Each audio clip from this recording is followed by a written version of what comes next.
әскерилері мемлекет солтүстігіндегі ислам мемлекеті лаңкестік ұйымы жаулап алған әуе базаға бақылау орнатты. Адам құқығы бойынша обсерваторияның мәліметіне қарағанда, сарбаздар Алеппо провинциясында қоршауды бұзып Квейреске дейін жеткен. Ресейлік күштер мен Иран және Ливандық Хезболла жасақтарының қолдауымен бұл Сирияның ең сәтті операциялардың біріне айналды. Биліктің хабарлауынша тұтқыннан 100-деген адам құтқарылған.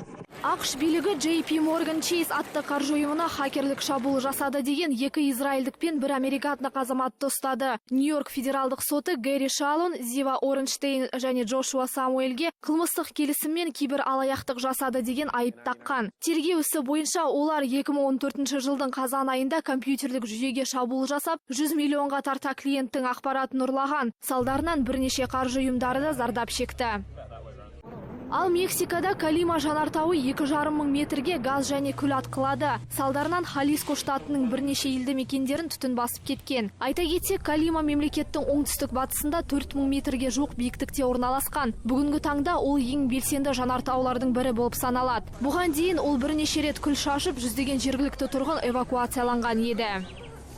Анастасия Линь Канада аруы 2015 байқауының жеңімпазы. Бірнеше күннен соң ол Қытайдың Санья курортында өтетін әлемдік аруы жарысына қатыспақ. Алайда Пекин билігі оған виза беруден бас тартуда. Анастасияның айтуынша, Қытай билігі оны адам құқығын әшкереледі деп айыптаған. Бұған дейін ол Тибет халқы, ұйғырлар және Фалунгу қозғалысының ерушілері үкімет тарапынан қысымға ұшырап сан рет қудаланғаны жөнінде ашық пікір білдірген болатын. Сондай-ақ биылғы жылы ол ақш конгресінде Қытайдағы діни қудалау жөнінде мәселе көтерді. Осыған қатысты Анастасия Линь Қытайдан виза ала алмайтынына байланысты алаңдаушылық білдіруде. Айта кетсек, 65-ші әлемдік ару байқауы Қытайда 19 желтоқсанда өтпек.